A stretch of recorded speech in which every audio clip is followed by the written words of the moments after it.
Hello, everybody, and welcome to another edition, a late edition of the Holy Flick podcast, starring myself, Canon King, and my co-host, longtime co-host, Seth Scott. Hey, everybody. Welcome to the pod. Going to be going over a lot today for you guys, doing kind of a weekly roundup on the news, box office breakdown for this weekend ending in June 8th. And also doing a summer movie lineup and talking about a few other things, reviews, all types of stuff. So thank you guys for being here. We're going to start off with the box office breakdown for the weekend. Just a quick rundown. Excuse me. We've got Lilo and Stitch in first place. Last weekend it made $61 million.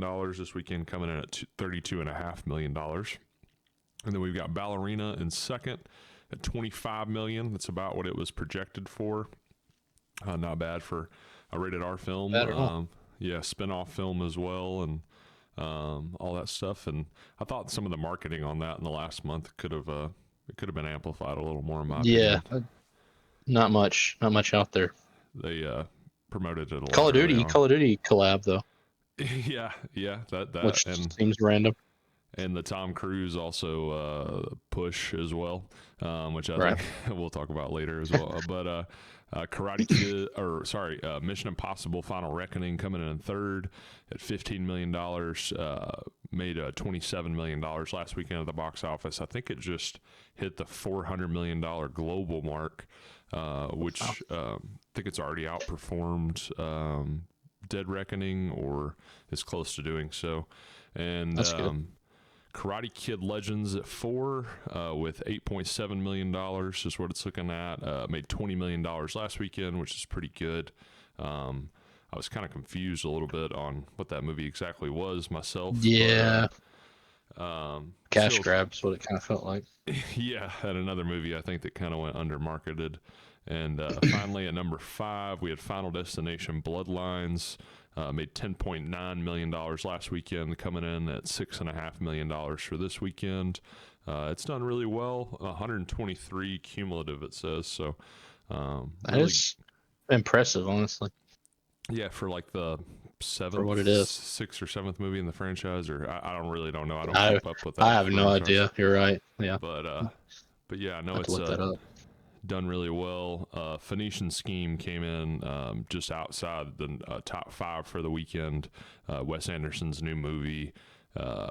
Its wide release weekend made $6.2 million, just a little bit less than Final Destination. It did okay. I think it opened about the same as like Asteroid City, or maybe even a little less. So I'll have to look that up as well. But yeah, so 6 movies in Final Destination, by the way. 6. So this is the 6th. That was the 6th.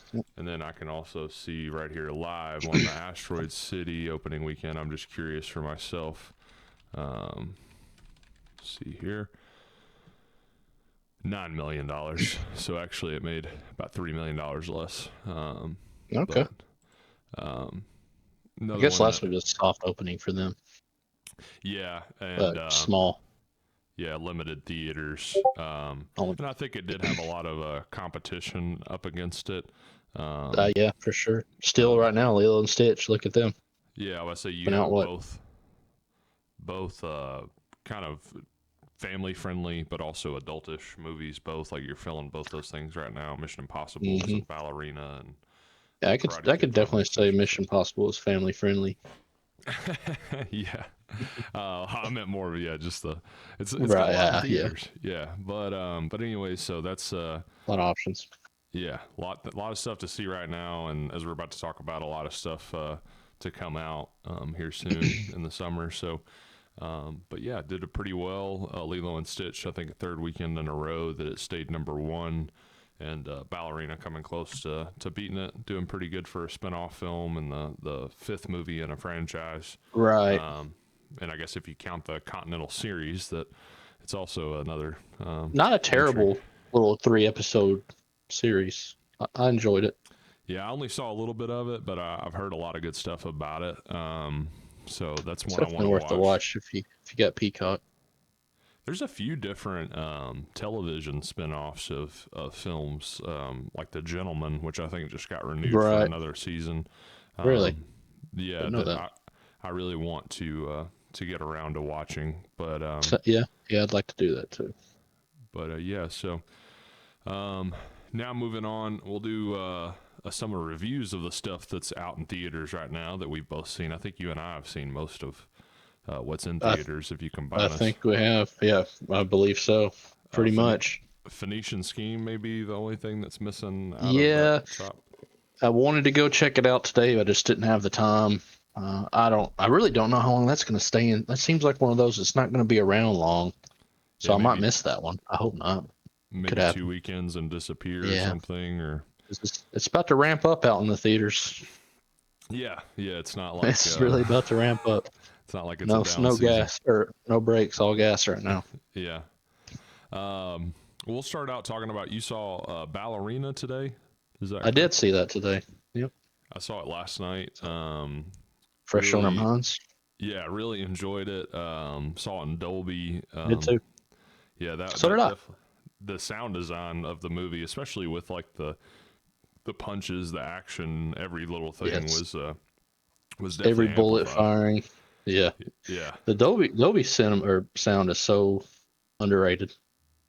It's worth it. It's worth going to see it in that if you can. totally agree. I mean, and you have some of those scenes where it's blaring music, just like it does in a lot of John Wick films. That's a staple. The club scene. Scenes, yeah, They people just not reacting. Um, yeah, very well uh, done. Honestly. yeah, I actually thought the not going into too many spoilers here, but the club scene that does take place in the film earlier on, I thought Hmm. it was a good action sequence, but I actually think it I was agree. probably one of the weaker ones of the film, just because how Yeah, great they get later it on. progressed for sure. I Yeah, agree with that completely. It really just got more on a higher scale the more it went on. yeah, it starts out with action early on in the movie, and a majority of the movie is action. There's very little talkie, Yeah, I um, agree. Yep, but that is correct. it does get better. I feel like, especially in the third act, or even as she arrives to, I guess, the final location of the film.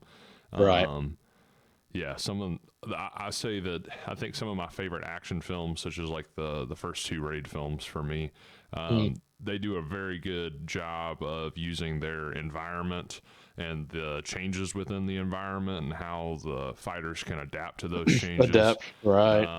And the same thing with using props around them, things that you don't see Hmm. used every day in action sequences. I think that Ballerina did both those things incredibly well. It's something I think that just kind of pushed the movie over the top for me to really enjoy it. The Right. story is pretty good. I don't think it's hard to compare, live up to something like a John Wick character. Right. Um, but I thought Ana de Armas Actually, did a good job in the action. She did great. oh, she's a star. That's just. I mean, we already knew that. Really, I guess. Remember when she dated Batfleck? That happened. Yeah, for a whole minute. That happened. Yeah, For some reason, that happened. But, anyways, I actually like this movie better than at least I think the third John Wick. I think I enjoyed this one more. now, is it the third John Wick that has the knife fight towards the beginning and him on horseback going down the road? I believe so. When they're Because smashing the that's glass out with and grabbing right. knives? And at the very beginning, that's right. And yeah, that's the one you're thinking of. I It's was kind gonna of say hard to that's distinguish those. yeah. That's one of my favorite sequences for me personally in the John I Wick agree. It franchise is is that cool. knife sequence. It's And like just they're like in an antiques type store or something. I believe upstairs. Right? Is that yeah, am I thinking of yeah. that one? Right. And I think Yeah. he's That running away is. from people on motorcycles while he's on horseback.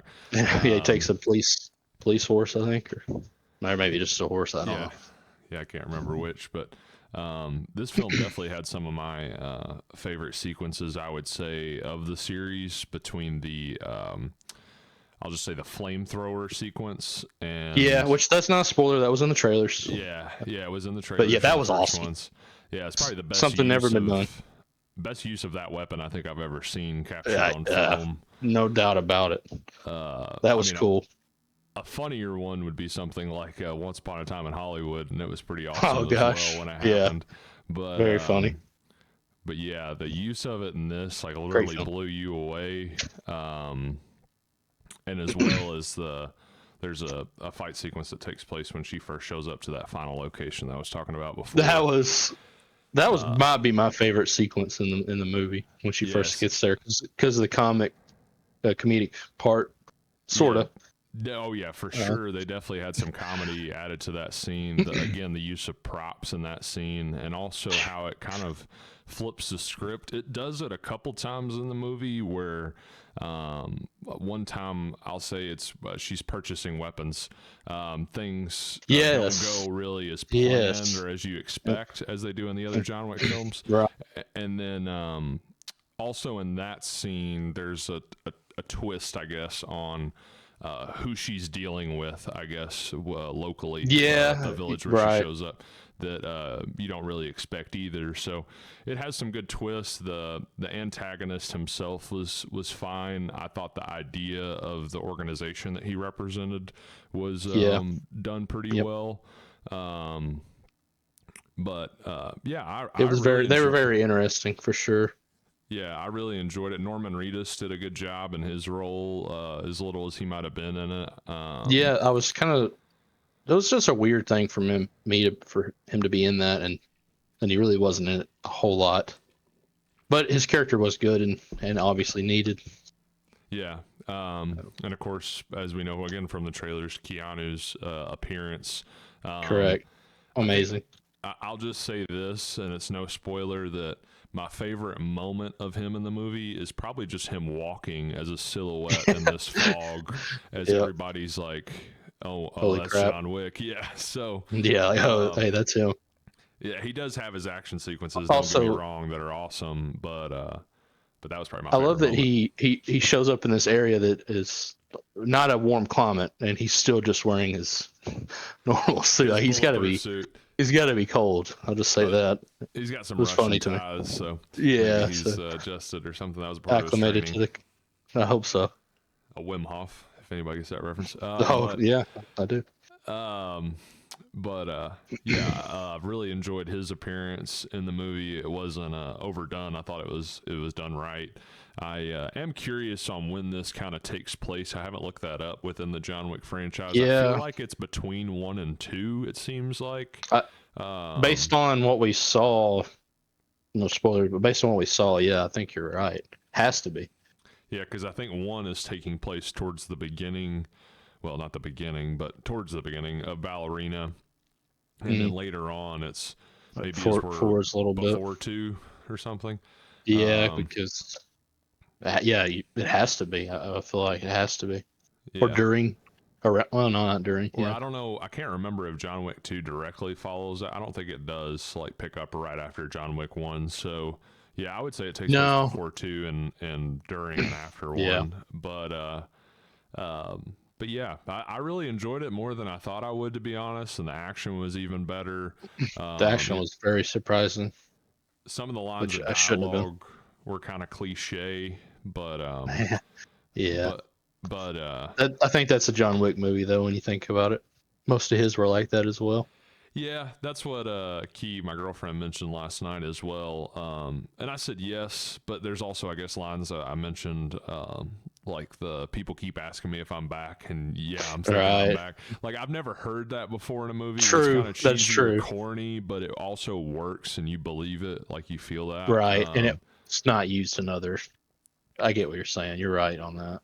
And I think there's, when it comes to comparing, I guess, Ballerina to the John Wick films, especially to the first one, it does follow a similar formula of the vengeance story. I don't think it's necessarily done as well in this one as the first John Wick. Probably not even close.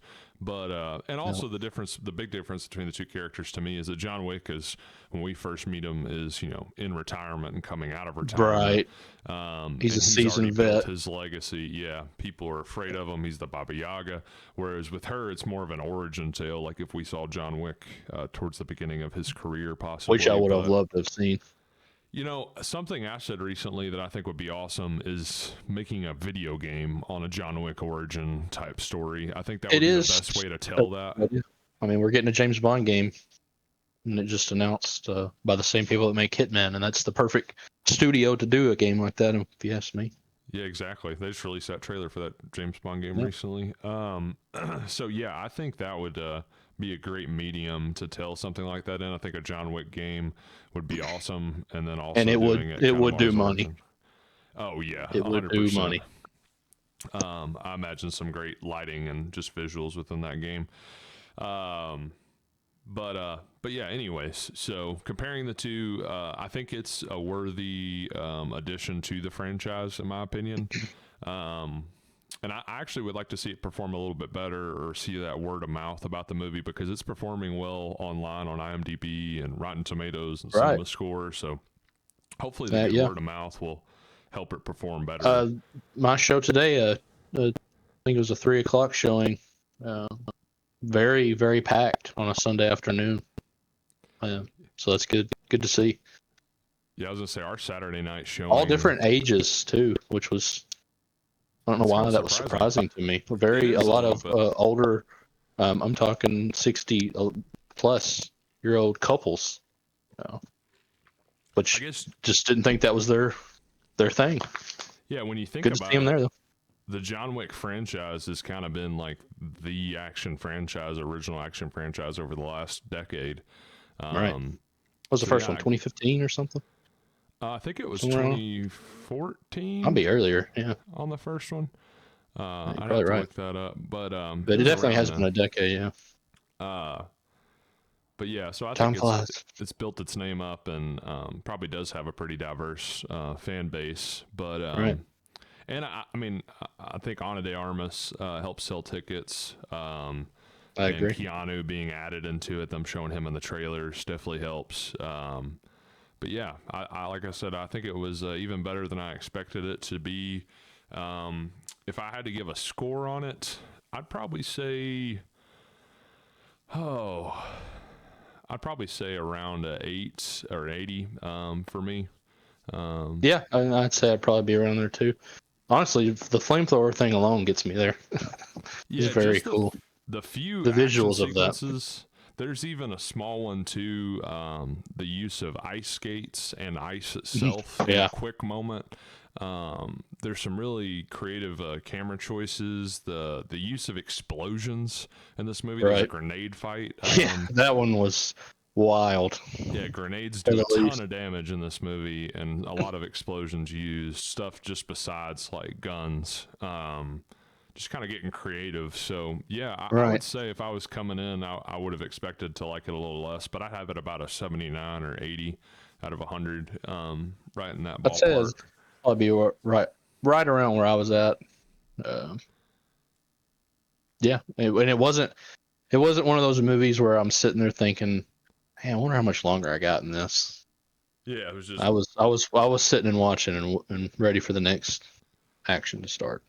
Yeah, I was locked in as well. And there was a lot of moments looking over at my girlfriend being like, wow, did you see that moment? Yeah, there's several of those. You're right. So yeah, I think it did really well. Not family friendly movie, by the way. No, not at all. I'm sure that goes without saying, but I'll say it anyway. Yeah. But yeah, really good. Just because of violence.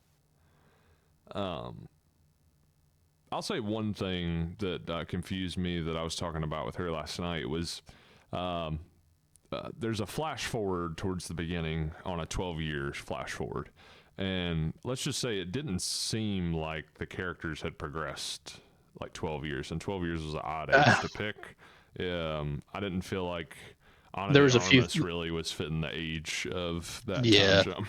Well, I was very confused on, I don't want to spoil it, but somebody she speaks to late in the movie who reveals their age at the time of something. And I was like, wait a minute, that doesn't make sense. Yeah. Basically, what I try to figure out is how old was Anna's character at the very beginning of the movie, because she looked not that young. At the very, very beginning, I thought somewhere between like 7 and 10. And then it was like 12 years, and I was like, well, she doesn't really look 20, but I mean, she looks great, don't get me wrong, but we're never going to debate that. Yeah, I just didn't really know about that. Not to get into the nitpicks and all that stuff. Yeah. But it did definitely have some things that kind of confused me or Sometimes There's some pacing things issues. in the Mission Impossible with aging that I Yeah. want to talk to you about as well. That I don't. Maybe I heard misheard it. Well, that'd be But good. I anyway, mean, we can just go action to action if you want to talk about the new Mission yeah, we Impossible. can do that. We'll finish it off with a fun one. Okay. We Yeah, with the funny one. Uh, Yeah, so Mission Impossible: Final Reckoning, supposedly the last entry in the franchise. A long one, I'd say, about 2 hours and 45 minutes, or a little over that. mhm. Yeah, Tom Cruise in his, like I said, possible last outing as Ethan Hunt. I thought kind of similar to what we talked about with Ballerina, where there's just like a 2 or 3 sequences in the movie that Right. really are worth the price of admission alone. Alone, I agree. I Uh, absolutely agree. Submarine, biplane, and there's just The submarine is worth it by itself. I'm just telling you. yeah, I could have But I done agree with with you. All three of those. I could have done with the whole movie of just that. Some good comedic moments as well. I thought More than go ahead. Go ahead. I was gonna say, I think his name's, is it Tremel Tillman from Severance, that plays the captain of one submarine. Yeah, I haven't. I need to watch that show. Just throwing it out there. But Yeah, possibly the greatest show on television. but ever. On television right now. Oh, currently yeah, running. yeah, Okay, currently running. fair enough. That's true. There isn't much going either. Not to display or downplay that show. Yeah, Yeah, that's him. Yeah, Tremel Tillman. His character was great in the movie. Absolutely. Yeah, and the team owner from Ted Lasso, she was also in it. It had Angela Bassett. Yeah. In it, and Nick Offerman. Angela Bassett did really well, honestly. Yeah, she did. She was one of the best parts of the movie. And she only had, I don't know, maybe 10, 15 minutes of screen time, but she killed Right, it. and she was one of the most impactful characters, I think. Yeah. I think the movie, I've had a lot of time Offerman thing was kind of weird. I was going to say, yeah, Offerman's kind of the opposite end of that spectrum. Not his fault. I'm just saying the character was yeah, and strange. he's only, again, got maybe 3 or 4 minutes of screen time. So, again, I've had time to kind of sit with the movie. I'll say for me, it's kind of messy a little bit. That's what I got in my notes here. With the story and the pacing, and I think the antagonist is a big thing for me, kind of the lack thereof. Gabriel being the human antagonist, I think did even worse, honestly, in this movie than Dead Reckoning. And the entity had even less of a presence as well in this one. It felt like the entity had a hand in everything that went on in Dead Reckoning, and in this it was more absent. So I think that was I always like a good villain, and it's something that made Fallout to me, or makes Mission Impossible 3 one of my favorites. Is Philip Seymour Hoffman as the villain in that one. So I think a lot of times movies are only as good as their villain. So I think that's something it struggled with.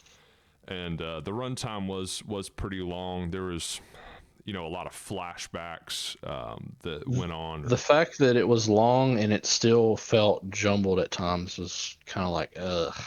Yeah, that made it kind of tough. what I mean? Like, just... It's not like I wanted it to end. It was just, I did feel the runtime, I'll say, more in this one than even Dead Reckoning.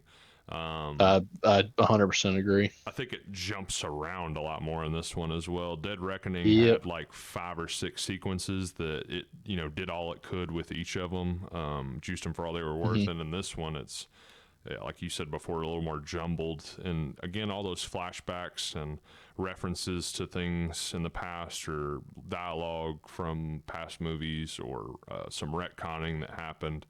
A lot of that stuff that I think just makes it feel messy too. It just tries to tie itself up too neatly and try to close a lot of loops.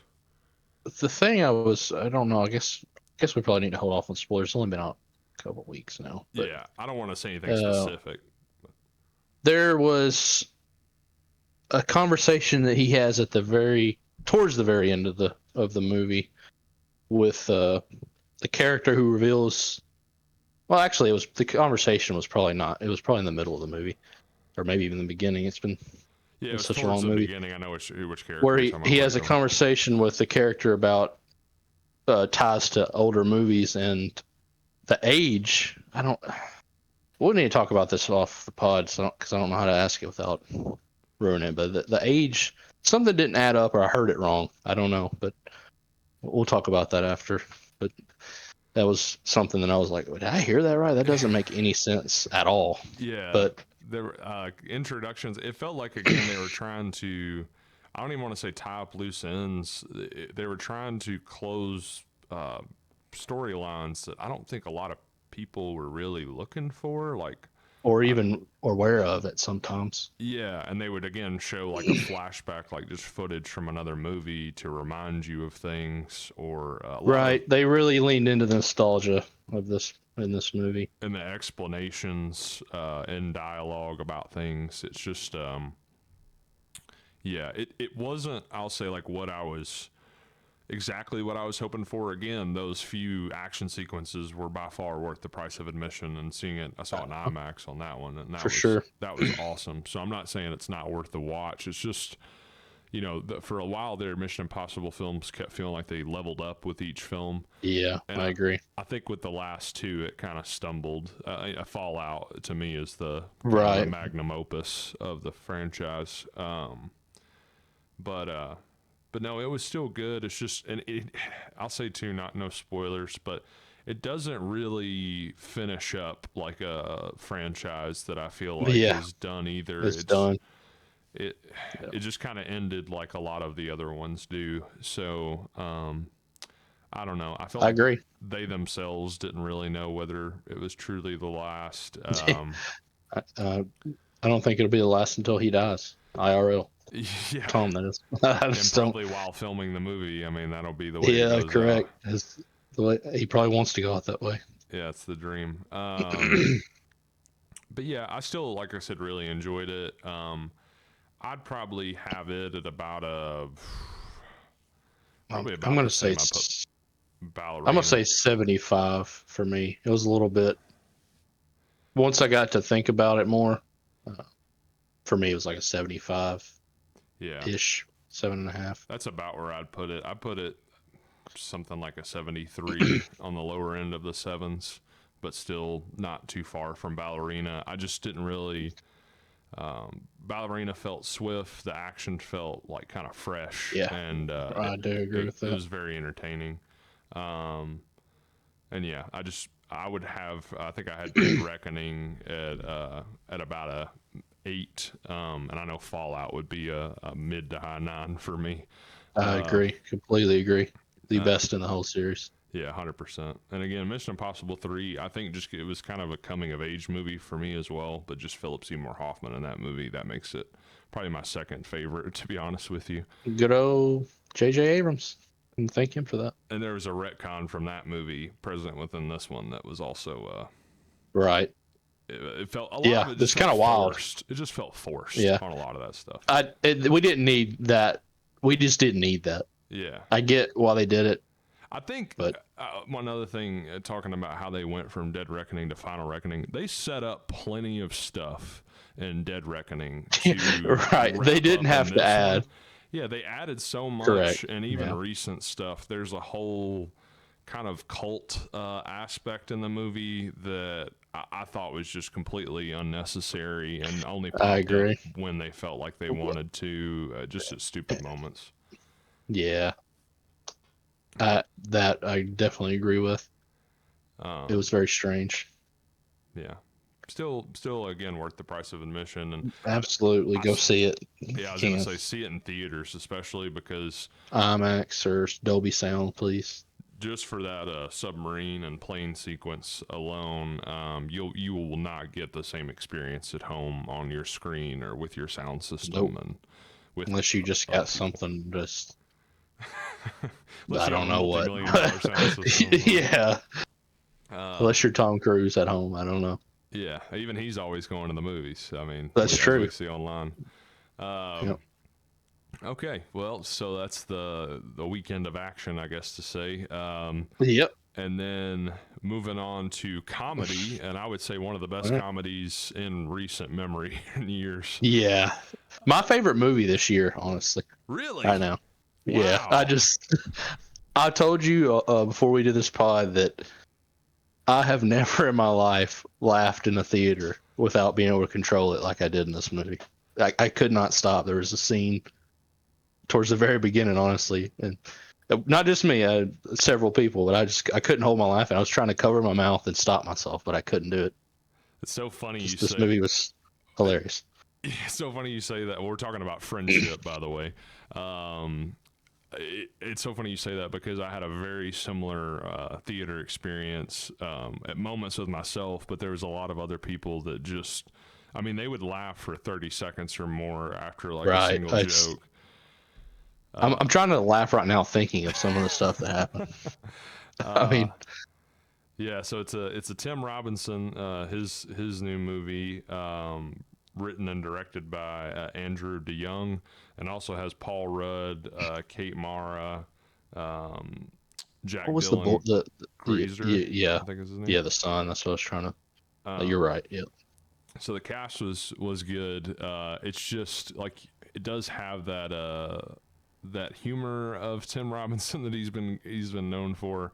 Right. Awkward, bonkers, like Just just felt to me like a feature length film of I Think You Should Leave, if you've ever seen that on Netflix. yeah, exactly. With And a singular story, that not a different multiple skits. and it does really well at the progression between scenes, the kind of the diversity of comedy throughout, even though there are some Right. running gags or jokes which I enjoyed. Yes. Yeah, some of the funniest moments, some of the funniest quotes I've heard in a comedy again in a long while, like stuff that I'll A definitely be long quoting time. for a while to come. There's not many comedies I'm going to go see in the theater. Like I'll probably will see them because I try to see every movie I can, but this is one I would go out of my way for no matter what. Yeah, It, yeah. please go if you get a chance to see this movie. Please go see it. If you like to laugh, Uh, this is if you like the adult movie, yeah, for but sure. still, please go see this. You will laugh. I guarantee you will laugh at this movie at some point. Yeah, I was gonna say there'll at least be a few points to make you laugh, and that's what I talk about with that diversity of humor. A lot of it being outlandish, but I mean just like any good comedy is. Right. But Absolutely. yeah, it definitely goes to some places that I never expected it would. Yeah, it gets really extreme at times. I'm like, wow, what is going on here? Yeah, especially like in the last third of the movie, it Yeah, just loses its mind in a few different ways. so many ways. Yeah, Paul Rudd did such a good job as well. Have to give him kudos. I think he definitely helped selling tickets for this one. And yeah, I thought they did such a good job playing off of each other. He felt a lot like his character from Anchorman, honestly. Yeah, yeah. And even I with got it in my notes here. I just think Paul Rudd is so much better when he's uh, a jerk in movies.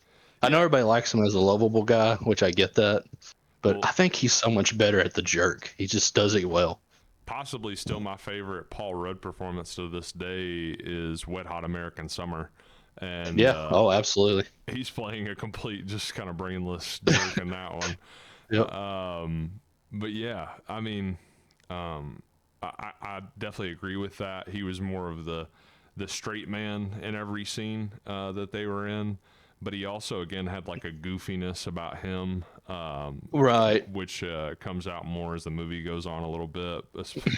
I almost want to mention one of the things at the very I end. know. I know. So There's. funny. I want to mention about 40 things. I mean, this movie genuinely is so funny. It just never stops being funny. It always Tim finds a Tim different way to be funny. I got this in my notes. I think me and you have talked about this. And I think I've talked to one of our other friends about this.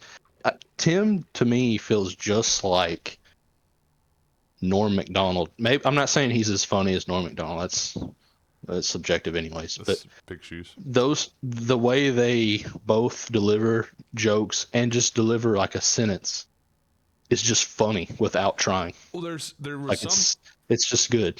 It's funny that some. I don't know if your theater experience was the same. There were some jokes, like the joke of a scene that was building up to wouldn't get the biggest laugh. It would more end in confusion. But then Tim Hmm. Robinson would just say one thing, like what the hell? Like right at the end before it was Yep. cut to a different scene, and that would get the big laugh. And Like, it's exactly right. Exactly right. I see. I'm trying right now. Like I'm about to explode because I'm thinking about. he had so I'm many thinking about him. reactions to things, or just like the way He's so funny. the way his mind worked within the movie on his character. And actually, Key also said, she made some good points, because it's just said at one point in the movie that he's a narcissist by somebody else.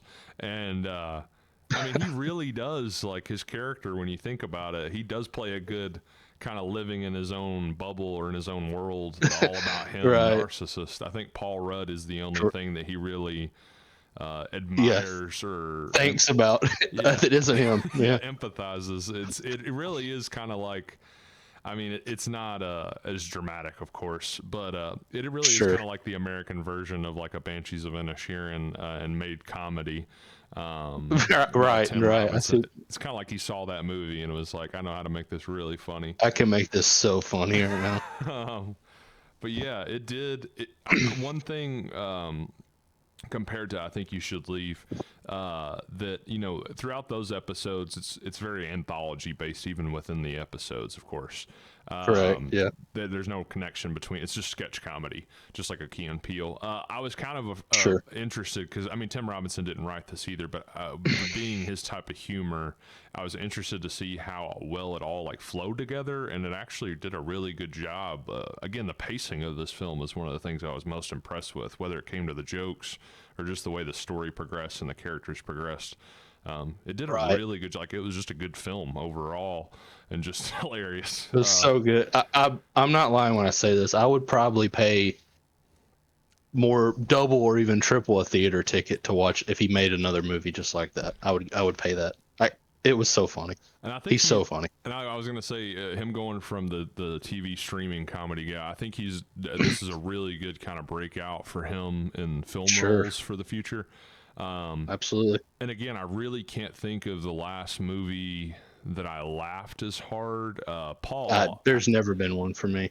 Paul mentioned probably the last best comedy that he could think of was The Unbearable Weight of Massive Talent, and I would probably say the same. And I thought that was even 2023, but it was 2022, so that's been a while. No.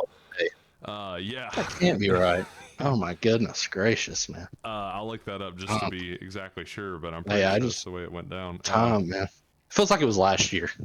Yeah. Just being honest with you. 2022. My goodness. So yeah, it's been a while for that one.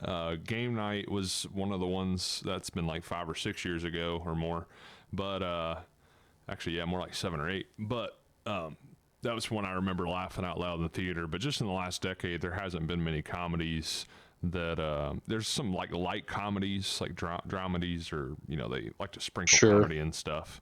But as far as comedy first, also one of them days that came out this year was SZA and Keke Palmer. That was funny and genuinely charming, but man, laughing out loud, and like you said, uncontrollably laughing, thinking about jokes. Like, as soon as I came out of the theater, there were 3 or 4 things that my girlfriend and I would like quote back to each other, recall moments that just like, there's a part in the very not the very beginning, but very close to the beginning of the movie, where the son comes downstairs for breakfast. I think it was breakfast time, and he says goodbye to the mother in a certain way.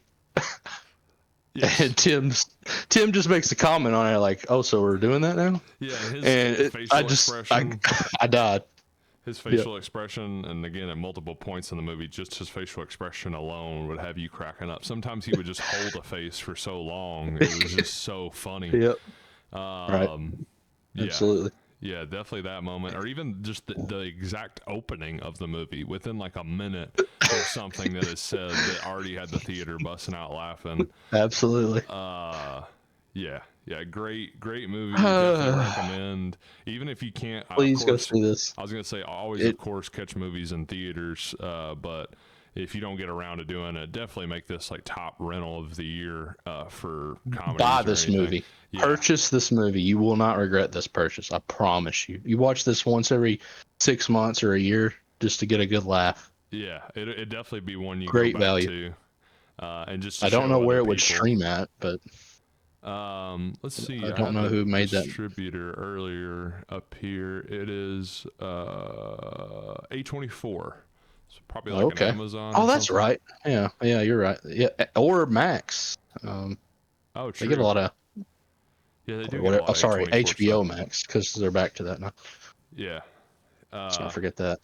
I can't keep up with that. Anyways, That'll have to be a topic for another day. anyways, yeah, Um, I could talk about that for a while. So let's yeah, just move on to but something else.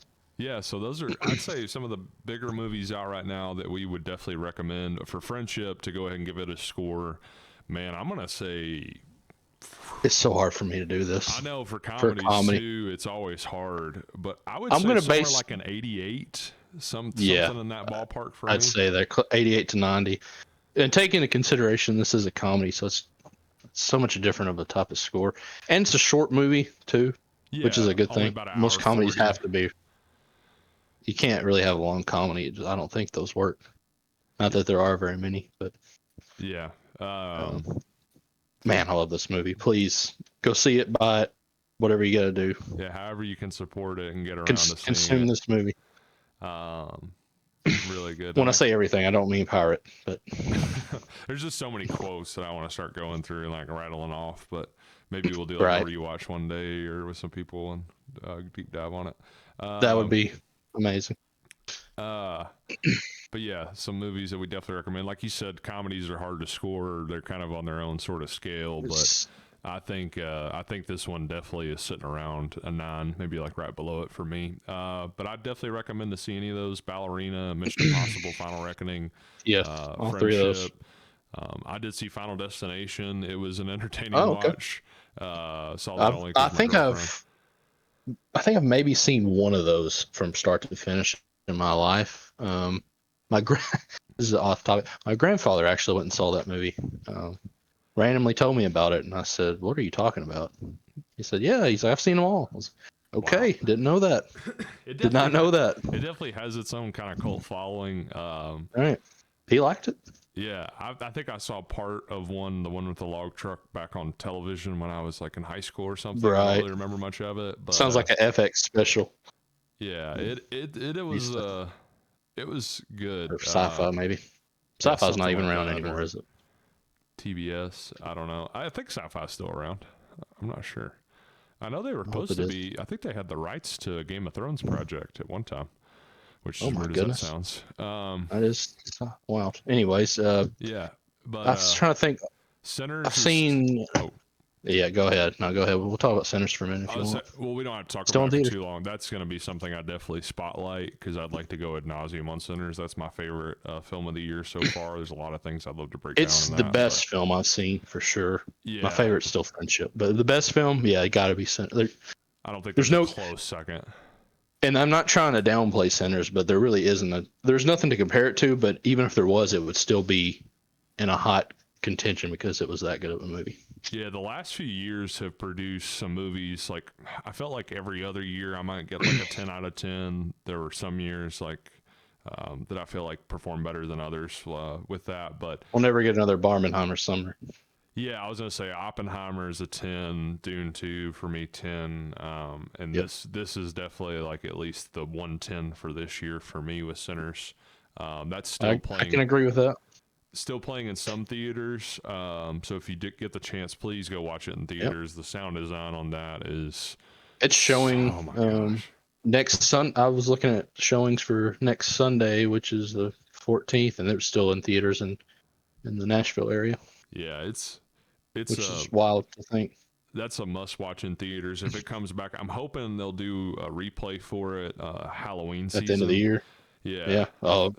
Again, we've talked about this before. What release dates of movies, scary-ish movies? This I'll never understand it. I'm sure there is a business to it. They've already paid for all the marketing and all that, and they need their money back. But man, that coming out around October would have been Oh yeah, I think a it would have banger. performed even better for sure. But like I said, I could see it having coming back into theaters for like a weekend for Halloween, and then maybe Sure. another run during Oscar season for a weekend. Right. It'll Um, definitely do the Oscar run. There's no way. yeah. Right. I mean, it has to.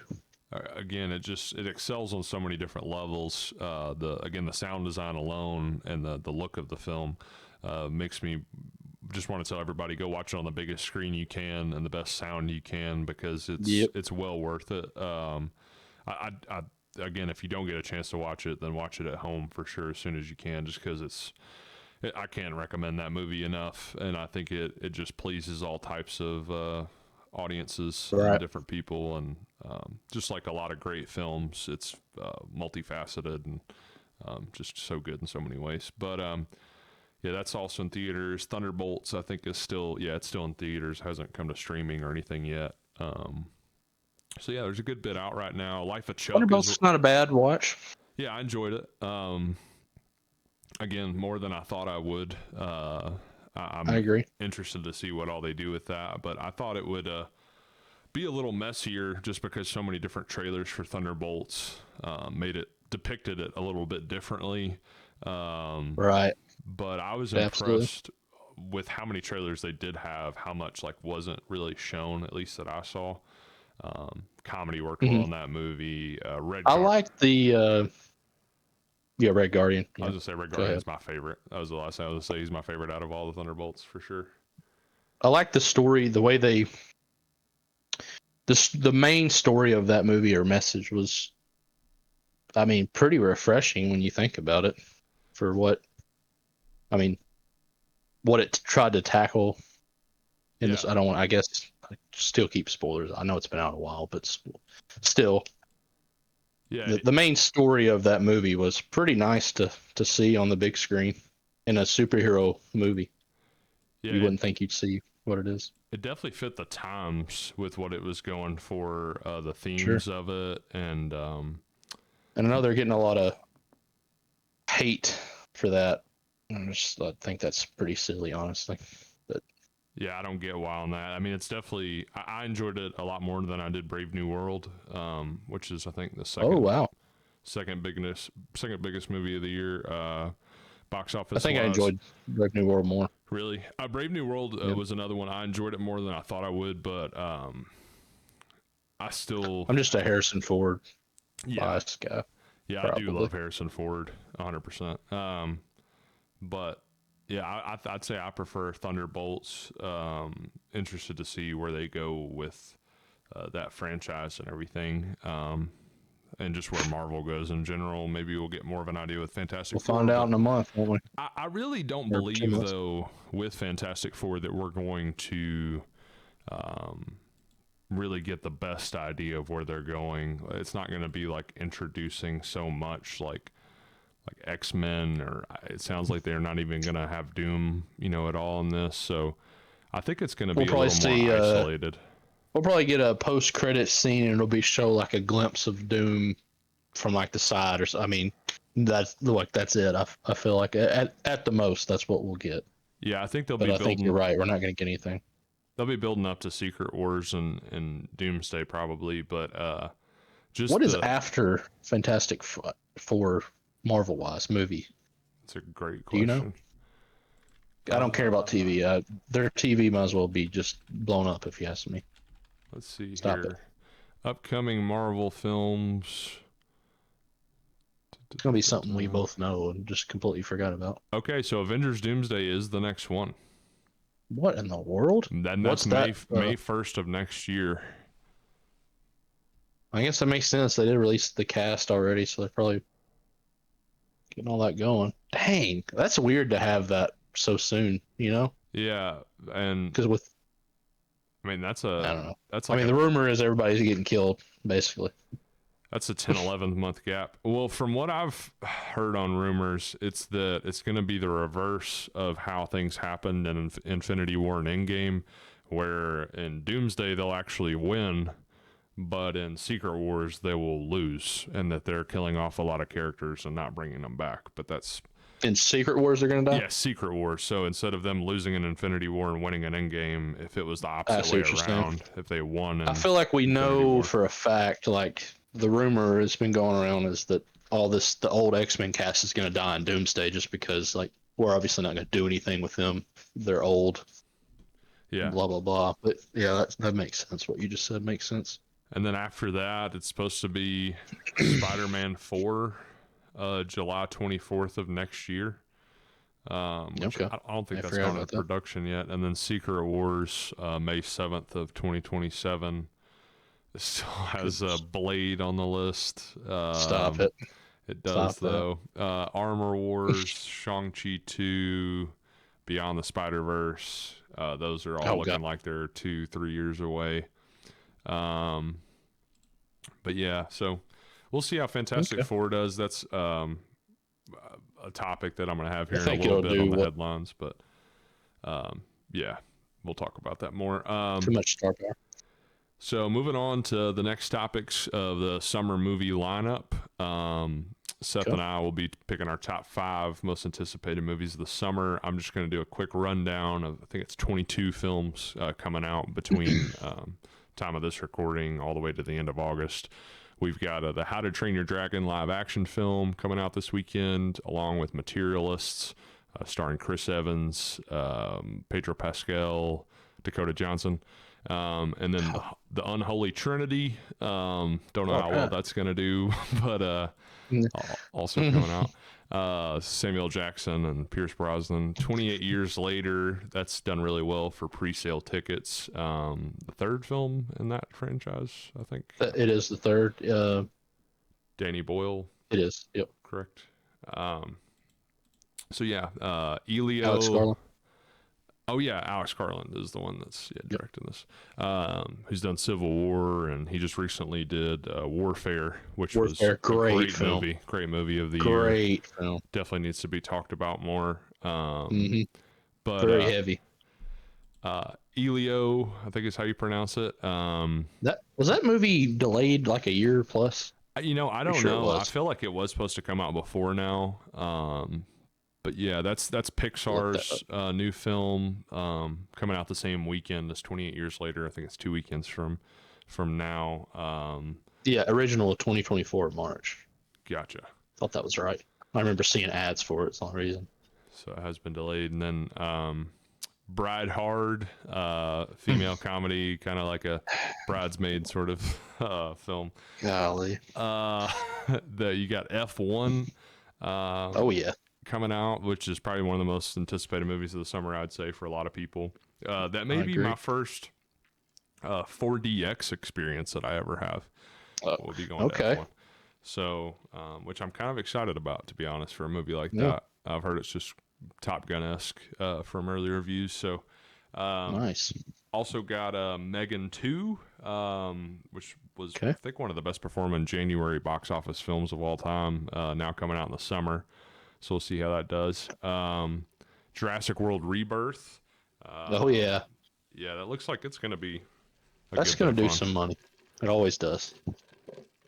Yeah, I think it'll do money, and the quality of it looks good. Honestly, it looks like a good time at the movies. Superman, of course. Oh yeah. If not the most anticipated, it's definitely one of the most of the summer to kick off the new DC universe.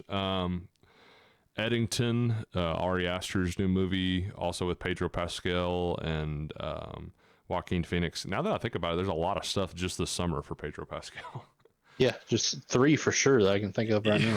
Yeah, that's kind of crazy. And then I Know What You Did Last Summer, another sequel horror film coming out. I can see that doing pretty well. Got a few old cast members in there. Yeah.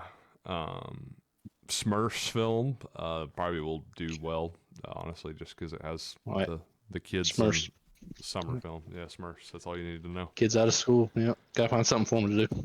And then the following weekend, we've got Fantastic Four: First Steps, which, as we've talked about before, is kind of the next step, I guess, for Marvel, and seeing where their future goes, and kind of feels like a fresh slate and an isolated event compared to the rest of the MCU, kind of an original, not an origin, but an origin. So, right. And again, we'll talk more about that movie here in a little bit. But The Naked Gun, I just saw my first teaser of that yesterday, and my whole theater laughed so hard before Ballerina. Yep. Same here. Same exact thing. Funny. Same exact thing happened. So funny. I'm excited to actually see that now, just based off that 30-second teaser. The Bad Guys 2. I think the Bad Guys 1 Be going to performed. see that. Yeah, I think it performed pretty well. It's a movie I wanted to watch, get around to My watching. daughter and I went and saw the first one. She loved it. I did too, honestly. Very good for kids animation. Now is that Sam Rockwell? Yes, he is the lead voice actor. Yeah, it's one of my favorites. Sam Rockwell, a legend, just an absolute legend. Wanted him brought back in the MCU for about a decade now myself. After I watch him in anything, honestly. Yeah. Yeah. I haven't watched him yet, but I've heard he did great in the new White Lotus season, and he's just one of the best. 3 Billboards Outside Ebbing, Missouri, Missouri, whatever the movie's name was. And then Jojo Rabbit. Yeah, Jojo Rabbit. He's an actor that's up there. Funny that he played opposite of Walton Goggins in the new White Lotus, because right. There are a couple actors that I'll just watch whatever they're in. It could be a crappy movie or not have great ratings. I'm still going to watch it if they're in it, because they're always entertaining. Absolutely. Love to see them act. But what was that? As you said, Bad Guys 2. Then we've got Weapons, a new horror film that a lot of people have been talking about. I saw the first trailer for that for me today, before Ballerina actually, and I was like, my goodness, this is terrifying. Yeah. I mean, terrifying. Some of the they showed a little a montage of clips towards the end of the trailer, and some of those things were like, oh my goodness, I don't know if I can watch this. It's rough. It's gotten a lot of hype. Original concept. Seems like it'll be interesting, or even like it could be something. I'm gonna have to see it just because I want to know what's gonna happen. Yeah. I don't really like horror movies, but I have to know what is gonna happen in this movie, because I don't have any idea. Yeah, it's very intriguing. I think it sold, if I remember correctly, it sold on that website. I forget what they call it, like the Blacklist, where you sell spec scripts to. I think it sold really high on that website, like millions and millions of dollars. Wow. For that script, and there was a big bidding war for it. So, story looks great. Teasers look great. I think it'll perform really well, honestly. You got Freakier Friday, movie that I don't know really who was asking for. I'll be interested to see how it performs. Both actresses kind of out of their prime. One of those I never go see, but hey, don't talk about Jamie Lee. She's always in her prime. Yeah, I mean, The Bear is the only thing recently I can think of that she's really done. And some medication commercials. Everything. Oh yeah, Everything Everywhere All at Once. Totally forgot about that. It was. I mean, that's been 3 years now, but yeah, I get what you're saying. 2021 or 2022? Yeah, 2022. Yeah, no, I take that back then. No, Jamie Lee Curtis never falls off. I'm so sorry for doubting you, Jamie Lee Curtis. That was such a crazy comeback for her too, though. That movie. Yeah, that whole movie is. We've got to do a list of. Go watch that if you haven't watched it. Yeah, we've got to do a list of best movies of the decade so far, because I'd love to see where a lot of my stuff would be ranked, and I think we could easily get a top 25 list going. That would definitely be high up. Also have Nobody 2, which I saw the first trailer for that today as well. I want to see that. I mean, I loved the first one. I'm just shocked at the fact that they did a second one, really, myself. Yeah. I mean, I don't know why they would. I mean, I know why, but... Yeah, money. But I saw the trailer. It looks cool. I'll go see it because I like him and I like the first one, so... I mean, it'll probably be a fun, short action movie. Yeah, I feel like the first one was trying to be like the anti John Wick. Right, like the funnier, the everyday guy and comedy, and doesn't seem like an action star. I just don't know what new concept they're really going to bring to it in the second one. I mean, I guess if you just his family now knows that he's a hitman. I don't know. I just what wife is going to let that go? Come on now. Seeing Christopher Lloyd back is something I love. I enjoy him and just about anything as well. I agree. Before the first Nobody, I honestly thought he had passed. I'm not even kidding. Yeah, I thought so as well. I don't mean that disrespectfully. random memory with Christopher Lloyd when I always love telling this story. My dad and I years back were at a Dodgers game. This is like 2015 or 2014. It was Trey Songz had come out for the first pitch one game. Random. And I mean, he was pretty big at the time, but the crowd didn't really give a whole warm welcome or anything. Nobody really cared. Right. And I just thought that was the first game. I thought that, you know, you're in Los Angeles, so people really don't, you know, act out about celebrities or anything. Yeah, they see him way more than you and I would. Yeah, constantly. By far. Well, then the next night when we go, Christopher Lloyd comes out to throw the first pitch and announces the starting lineup for the Dodgers. Mm-hmm. The crowd goes nuts, like standing ovation, I crowd love that. chants, everything. So I was like, oh, it's just for certain people that they go nuts. Right. And who doesn't go nuts for Christopher Lloyd? I mean, who? Yeah, right. Who wouldn't do that? They played a whole hype video before he came out of Back to the Future. I love that. Which only got people amped up more. So yeah, just one of the greats of Hollywood. But him appearing in the first Nobody was so good. Didn't expect that, but yeah, I enjoyed the first one. He's 87 years old. Wow. Yeah, honestly, he's one of those crazy. people that's always looked older though too, even in Back to Yeah, the Future. and he really looked like doesn't he look was for 70, 87. so- He looks pretty good. Yeah. Yeah. And also, was it I think RZA that was in the first movie? Yeah, I guess he's in this one. I don't know. Yeah, I think he popped up for a second in the trailer, but him popping up in the first one was another like random cameo that also did such a good job in the movie too. So I agree. I like the first one. I'm sure I'll go out and see the second one. Another title with 2 in it. I feel like there were so many on this list. I was going through like, wow, like even, I mean, 28 Days Later, if you want to count that, but you got Bad Guys 2, Megan 2, Nobody 2, and then you've got Highest to Lowest, which is how it's actually spelled out too, is with the number 2. But that's new Spike Lee film starring Denzel Washington, Jeffrey Wright, A$AP Rocky's also in the movie, and like Rick Fox. There's all different types of people in the cast, but just to say new Spike Lee. Is that A24? Is that the A24 one? I believe it is A24. Yes, it is A24, okay. And also it says Apple, so it's a collaboration. What the heck? Yeah. I saw Tim Robinson there. Apple in their artsy bag.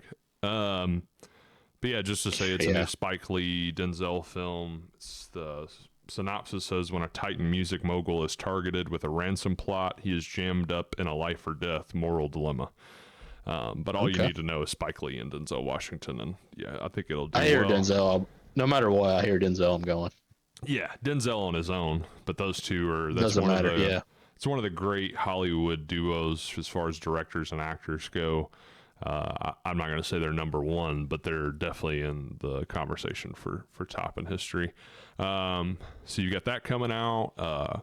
Caught Stealing, that's the new film with Austin Butler, and it's also got Zoe Kravitz in it, and what's his face? Matt Smith. Vincent D'Onofrio also in it, and Liev Schreiber. Sabretooth. Sabretooth. Yeah, I was looking at that before we got on earlier, and I was like, wow, that sounds really cool. Yeah. Then I saw who was doing it, and I was like, oh, this is going to be super weird. That's Darren Aronofsky. Yeah, I was like, oh, this is going to be super strange, for sure. Yeah, it definitely has but I mean, in a good way. I mean, I'm going to go see it. Yeah, trailers look strange, but they also look funny and just original, and I think that alone, plus the cast is great. So you skipped my girl Sydney Sweeney's movie, Americana. Americana? I didn't see that one coming out. I don't know if it's coming to theater. I think it might be. Let me go look it up. Americana. That might be going straight to streaming. It said 2023. Oh, it says it's coming out August 22nd, 2025. Oh, I didn't even see Paul Walter that. Hauser. Oh, wow. Always good to see Halsey? him. That's right. Halsey. Is that right? Am I saying that right? Paul Walter Hauser. You said it right the first No, time. but no. Halsey. The singer. Yeah. I think it's Halsey. I didn't even see that on the coming soon list, so I just fell through the cracks. I just wonder if it's going to be a major release or not. Yeah. But anyways, yeah. Caught Stealing. And then definitely going to go see that. Last on the list is The Toxic Avenger. That's Dinklage, right? Yeah, Yeah, Peter Dinklage, remake I of an think this old got B delayed movie. too. Yeah, probably. It's a cult classic though, B movie or not. Yeah, I'm saying it's just like it's a But remake, but it's not some huge IP or anything that people are like, if no, you I haven't heard agree. of it, Yeah, don't be shocked. But yeah, it yeah, looks for like sure. it'll be unique to say the least. I don't know how to say it, but I feel like if you're a fan of Insane Clown Posse, then you'll probably love this movie. Yeah, that probably does correlate. But I don't mean it. There's no shade there. I'm just saying. Yeah, I don't want juggalos after me or create enemies on this I podcast. definitely don't. I do not want juggalos after me. They're good Uh, people. I love but Fago actually. Shout out Fago. yeah, so that'll be I think it's the last weekend in August. So a lot of movies coming out this summer. Again, a lot of sequels or remakes, stuff like that, of course. But some originals in there Sure. as well. So now we'll say, Seth, do you want to start off with your top 5 for your most anticipated, starting at 5? Yeah, I'll do it. Starting at 5. Okay, that's Let's start smart. at 5. This was a tough. I've told you this before we get on. This was tough. Probably one of the toughest top 5s for summer I think I've done in a long time.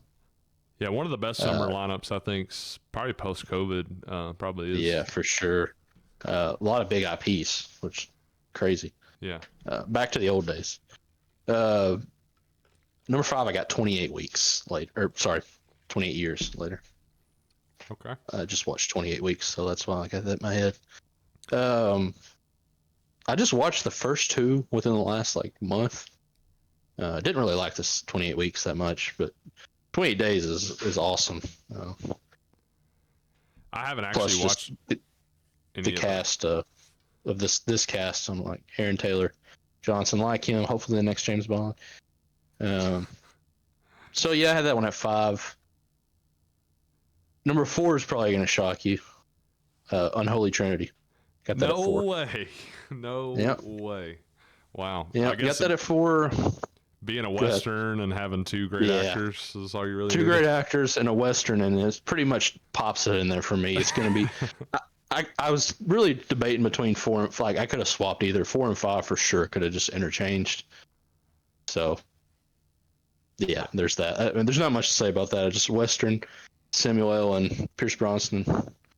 Yeah, I'm definitely gonna be seeing that.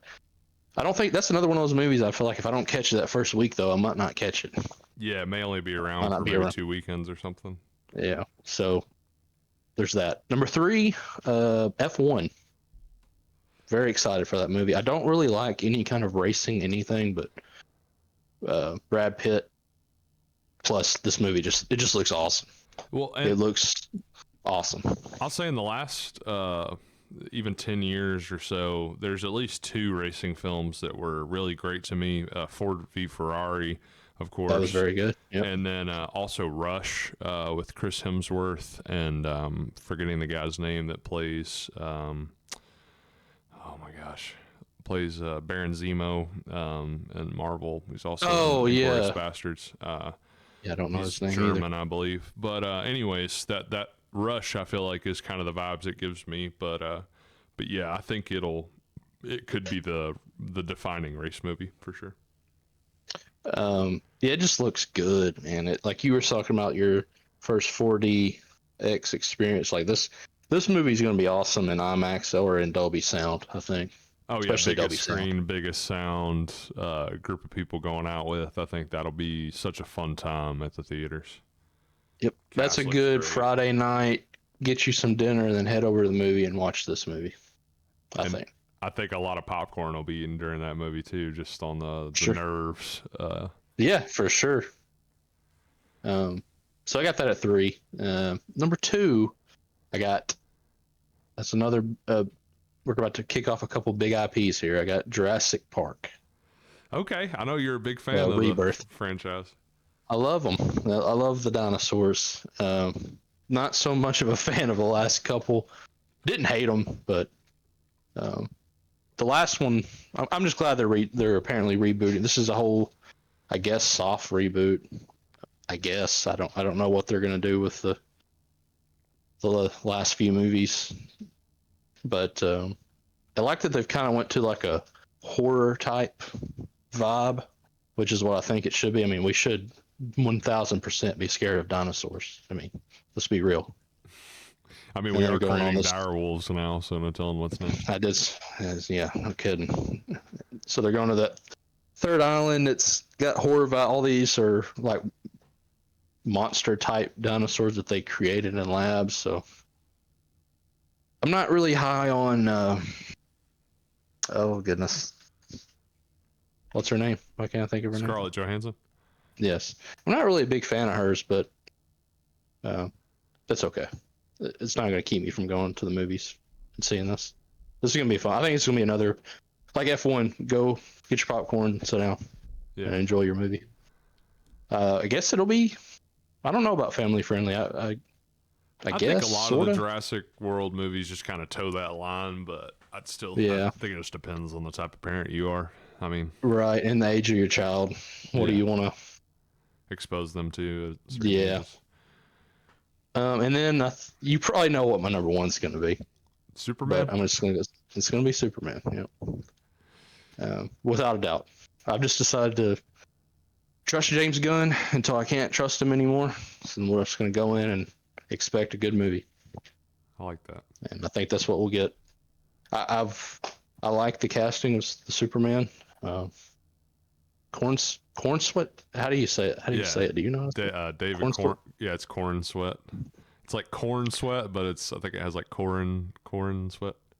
Yeah, right. I think he looks like a good Clark Kent and Superman. I mean, he looks very similar to Henry. Not quite as big as Henry was, but that's kind of hard to copy. Yeah. But I mean, I think he looks fine. I think the overall cast of this movie is better than Man of Steel's cast. I'd agree with that. For sure. I like Amy Adams. I don't think she really fit Lois Lane that well. No. I don't either. I think this cast is the core casting. I'm not talking about the side superheroes that he has in the movie, but the core cast at the planet and his parents and all that. I think this cast is good. It looks good. Yeah. Can't wait to see the movie. I'm actually going to be at the beach when this comes out. So be going to see it in the beach country. I'm going to have to go see it. They do have a pretty big theater there, so I will be catching it that week. Not going to skip that. I do want to address that I didn't put Fantastic Four on here, and that's because I just genuinely don't have any interest in the Fantastic Four as a team, but I will be seeing that movie for sure. Yeah. Just not my wheelhouse. But yeah, that's my 28 years, Unholy Trinity, which it does seem wild to have it on there. F1, Jurassic, and Superman. It's a good list. Tough list, honestly. There's other movies that didn't make the list that I'm very excited for as well. So I actually had 3 films that have the same films as you, and they actually appeared at the same spots as you. Hey, all right. So it's kind of funny, and they alternate. I love that. 5, 3, and 1 here. 28 years later at number 5. I have not seen any of the franchise before. I plan to catch up on it before, but the trailers alone have sold me. The look of the film, the cast of the film, the whole vibe of it. I'm very into it.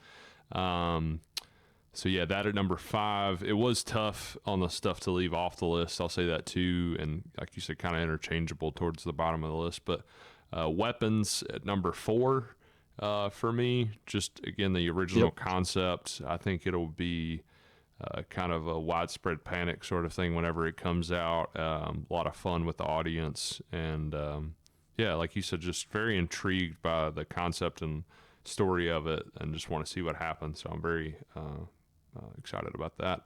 Number 3, F1. Like you said before, just the whole theater experience of it. You got Brad Pitt, you've got Javier Bardem. Is it Rebecca Ferguson that's in that? No, let me see. No, it's who's playing a female opposite of Brad Pitt. That would be. It's not Rebecca Ferguson. It's Carrie Condon. Yeah, that's right. That's right. Who has been in The Banshees of Inisherin.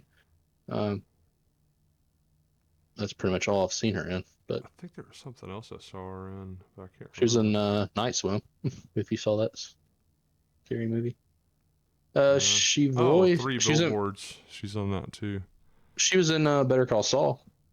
She was dude's daughter, Mike, Oh, yeah, that's right. And she was also in their Walking Dead. daughter-in-law. Also in Walking Dead. So she's been in Oh, some I stuff. didn't know that.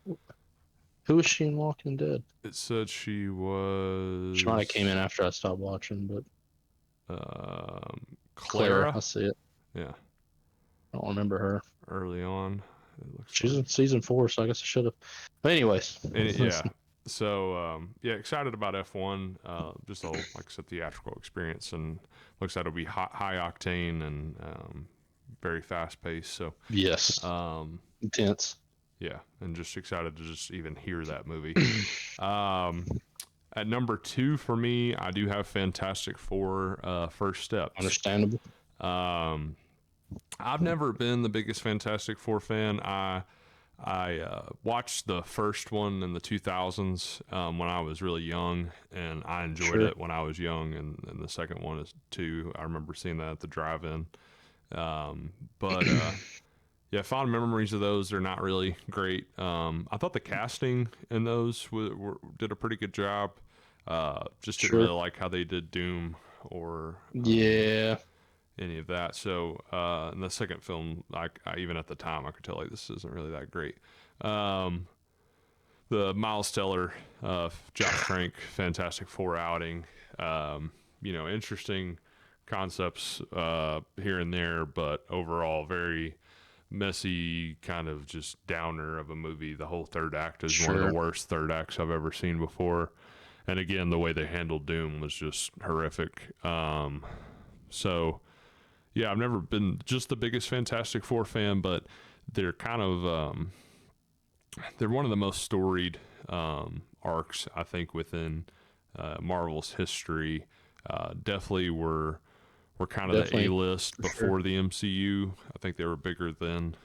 The Avengers for sure. Oh, I agree. If that's what you were going to say. Yeah, before all the Avengers stuff really kicked off, I think Fantastic Four was kind of that staple for Marvel. I, I I, think I they're just a more believable team because they're family. Yeah, and they're the first family or whatever, very early in Right. Marvel's history. And I do think there's something charming about the Fantastic Four. I think that I think it's more of the fatigue over how many times can they get it wrong. 3 times in the Yeah. last 20 years. I think it doesn't feel like they're coming out all the time to the point that they just keep getting it wrong. But it's definitely like about time for a good Fantastic Four film. I'm not completely in love with the Pedro casting still. But the rest of the casting I thought's good. The whole look of it looks great. And the world that it takes place in, the world building they've shown, looks very unique. So there's a lot of stuff about it that I'm just excited about. Not really as much as what it could mean for the larger MCU, but just for itself. Right. Looks like it'll be a good time at the theaters.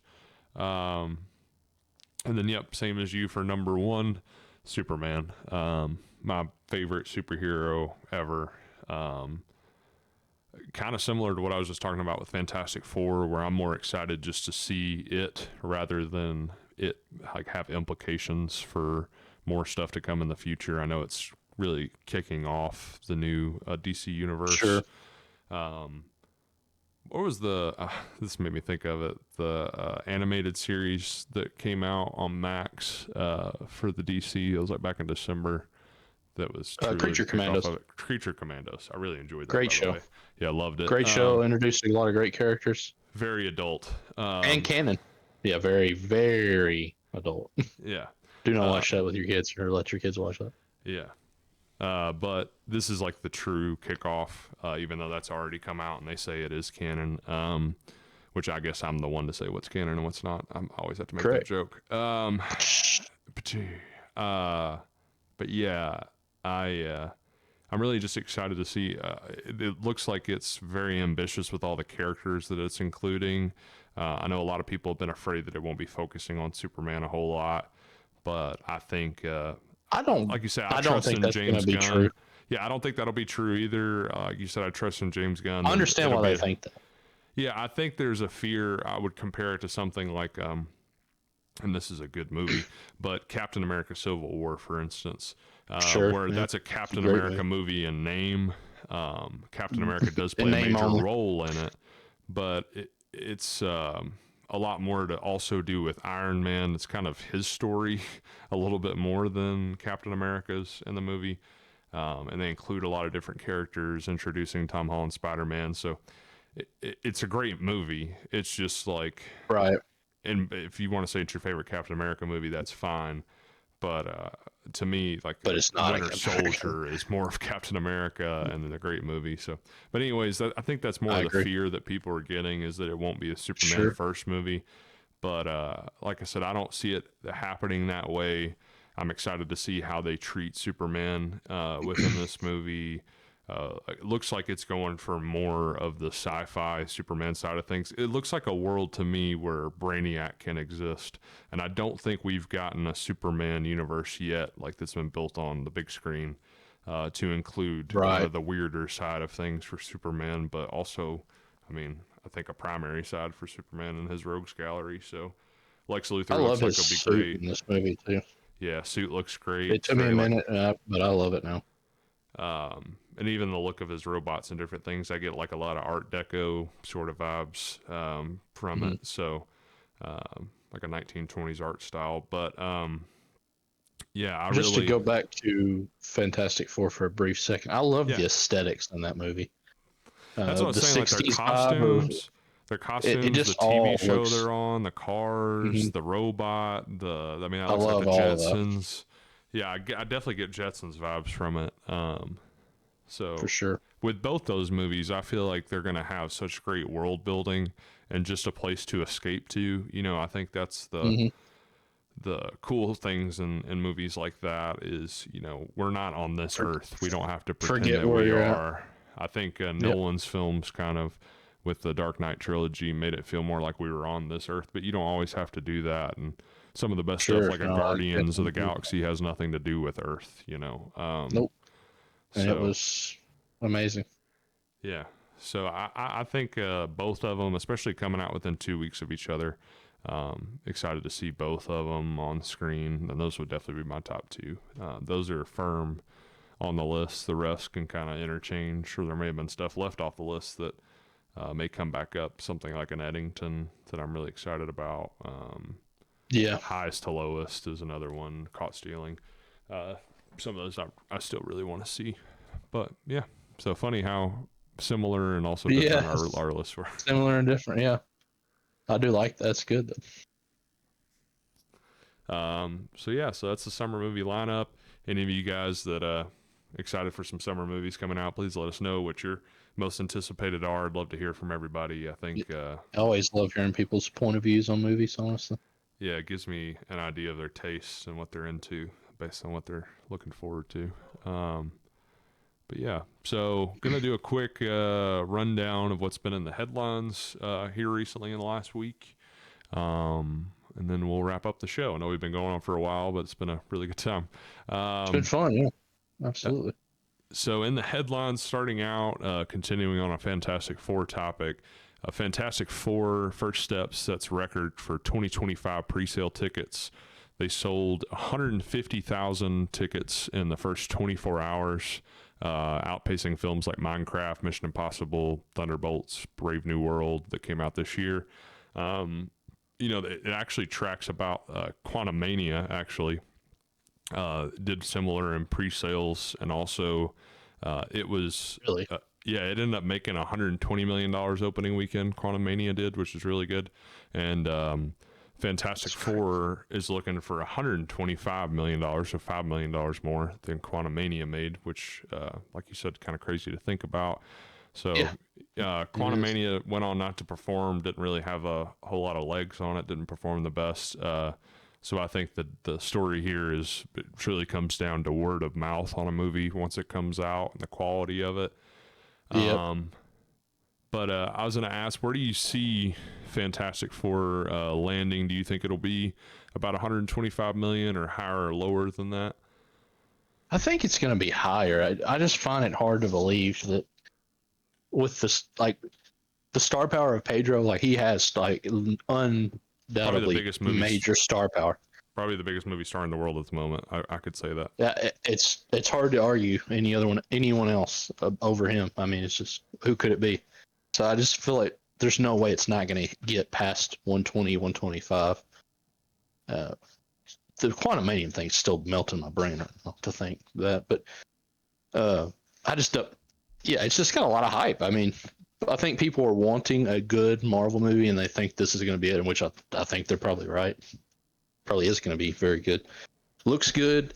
Casting's good. I don't like Joseph Quinn, but the casting's good. The Thing looks good in the movie. I think that's probably the hardest thing to get done in that movie is to make him look not awful. Yeah. And they definitely did a good job. Pedro's star power alone, like there's no way. And it's summer. End of summer, so most people are going to be done with vacations by then. True. You would think. And I mean, the Marvel I don't logo know how much that'll actually play into. Still helps sell. I mean, money.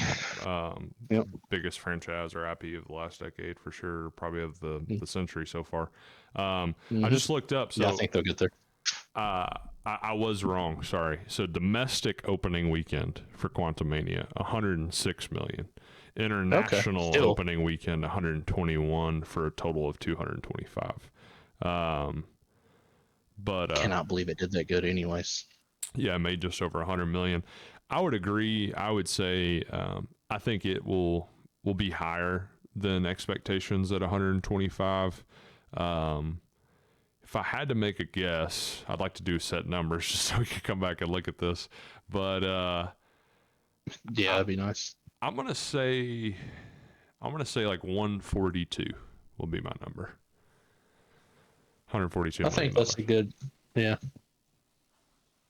I don't know what I would say. Let's see. I gotta give a number though. I'll say one. I'll undercut you and say 140. 140. Okay. I think we'll be in the right area there. We can make a gentleman's wager on it. Yeah. Or just the other person pay for popcorn at the movie. Golly, you trying to bankrupt me? We wouldn't know at that time. I'll take it back. Yeah, try to bankrupt you. Which reminds me, I have rewards I need to use. Anyways, Superman, I wanted to say, is currently tracking between 154 and 175 million, which is a wide gap right now. Yeah, that is pretty crazy. I don't think there's a chance that Fantastic Four touches it, but I don't really see a huge gap between the two on anticipation. I don't either. So in my head, they're neck and neck. Yeah, and that's honestly sad because those two, one character versus the next, shouldn't even be close. No offense to Fantastic Four, but we're talking about probably the most recognizable, if not the most in the world. I mean, it's him or Batman, and it's probably him. Him, Batman, Spider-Man. Those are always top three to me. Yep. Yeah, absolutely. Spider-Man's probably I don't want to say it's the most. He's just so much more for kids, kid-friendly these days, it seems like. Yeah. Always has been Spider-Man. I was going to say, yeah. I don't know if it's the mask or what. I don't know. Yeah. But yeah, I think those two movies are very close. Yeah. I was going to say Stanley. Those two movies are very close. With the mask. The mask, yeah. Where it could be that makes sense. Yeah, I see him being a little closer, but I think you make a good point about the notoriety of Superman over Fantastic Four. I think that alone could push Superman over Fantastic Four. But I mean, at least from what it's felt like online or people talking about him, I mean, I hear just as much talk about Fantastic Four as I do Superman, or maybe even a little more. Right. So I will say, it seems like DC has went pretty all out on getting this word of this movie out. And so, I mean, they have toy action figures that have hit the shelves within like a couple weeks ago, actually, like several. They have the new Fortnite season that just started last night is all around Superman, and the new not just Superman generic, like the Superman David Cornsweet, his likeness is in the game as a character, and his suit and all that. Yeah, So they're trying.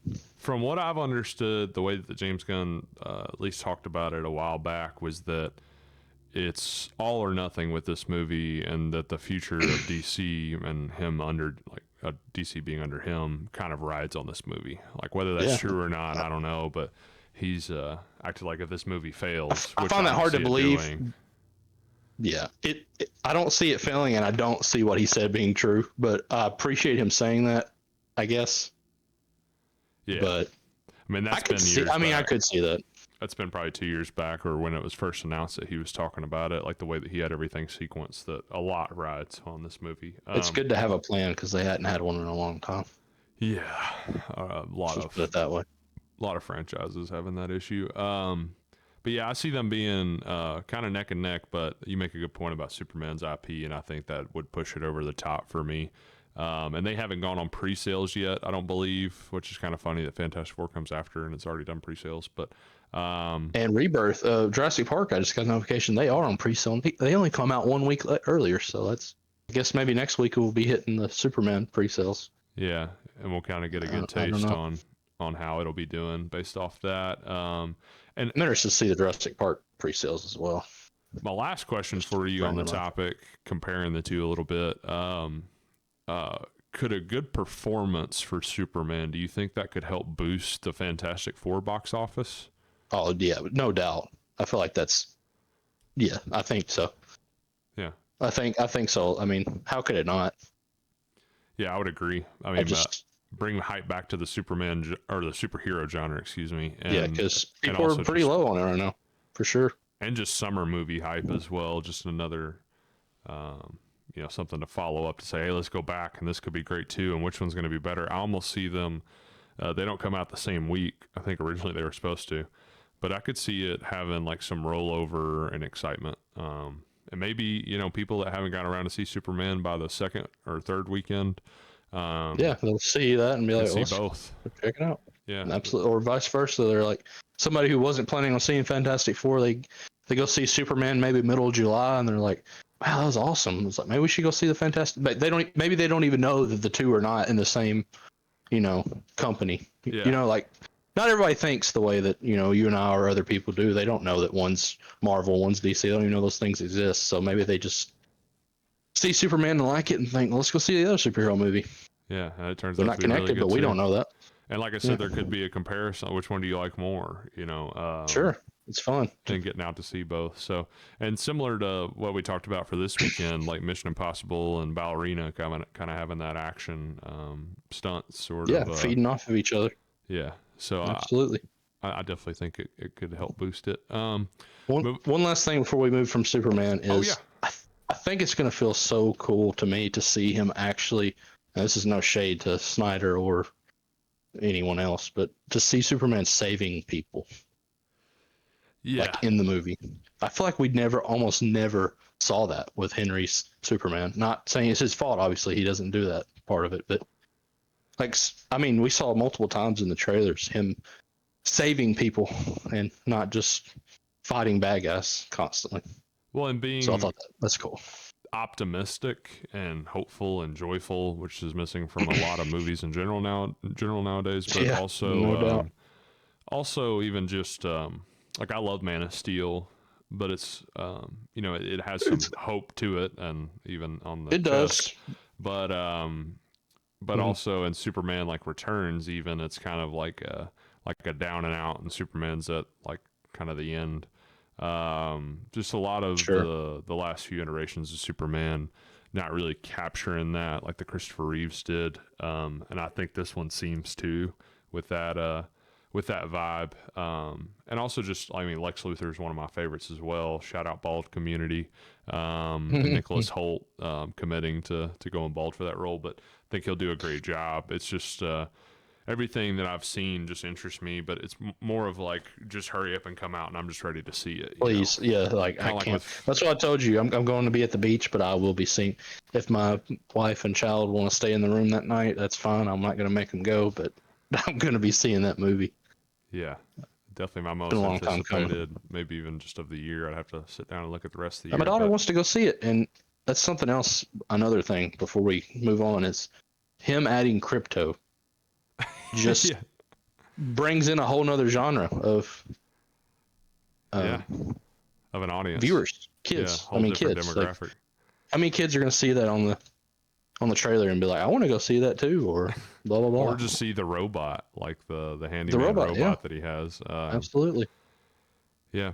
Smart. And just Superman in general, and like a little kid holding up a Superman flag and all that stuff, saving little kids. It's yeah, I think It's a breath of fresh air.